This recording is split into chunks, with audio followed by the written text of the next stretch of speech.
যে ফররুখ আহমদ একেবারেই পাকিস্তানবাদী একজন আ কবি ছিলেন। কবি।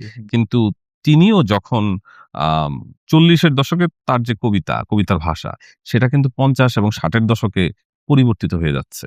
ফলে এক ধরনের পরিবর্তন এবং তার মধ্যে আপনি বলতে পারেন যে কলকাতা থেকে স্বতন্ত্র হওয়ার যেমন একটা চেষ্টা আছে, একই সঙ্গে আমি বলব যে এই দেশের যে নিজস্ব ভাষা কাঠামো, কেবল কলকাতা থেকে স্বতন্ত্র হওয়া না। মানে এদেশের মানুষ তো একটা ভাষায় কথা বলতো।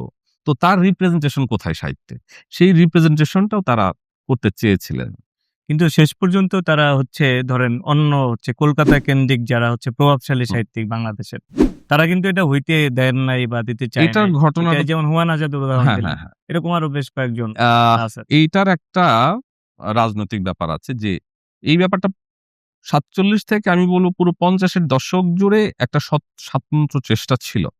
কিন্তু ৬০ এর দশক এটা আমাদের জন্য খুব গুরুত্বপূর্ণ। বিশেষ করে তখন আইয়ুব খান আ শাসন করছে। স্বাভাবিক গণতান্ত্রিক ধারা ব্যাহত হচ্ছে। আ এখানকার কিছু লেখকদের নানা ধরনের সুযোগ সুবিধা দিয়ে লেখক সংঘ তৈরি করা হচ্ছে। বিদেশে পড়তে পাঠানো হচ্ছে।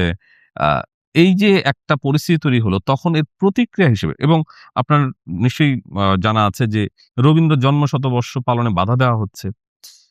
আ এর প্রতিক্রিয়ায় আমরা দেখব যে আ বাংলা ভাষী যে যারা সাহিত্য চর্চা করছেন তারা আরো বেশি সচেতন হয়ে উঠলেন আ তাদের জাতীয়তাবাদী চিন্তা কাঠামোর হুম, মধ্যে। রাইট। এবং এখানে আমি মনে করি যে এই সুযোগে কলকাতার যে প্রাধান্য সেটা আবার নতুন মাত্রায় দেখা দিল। মানে যেটা আসলে আমাদের ৫২ আমাদের এমন একটা ঘটনা যেটা আমাদেরকে অন্য যেকোনো জনজাতি থেকে একটা স্বতন্ত্র হবার একটা সুযোগ করে দিয়েছিল। এবং আমরা সেই ধারাবাহিকতায় যাচ্ছিলাম যাচ্ছি। এবং আ ৫২ র পরের বছর ৫৩ সালে যখন ২১শে ফেব্রুয়ারি সংকলন হলো, সেখানকার যে কবিতাগুলো আমরা যখন পড়ি বা ৫ টি ছোট গল্প আছে সেটা পড়ি।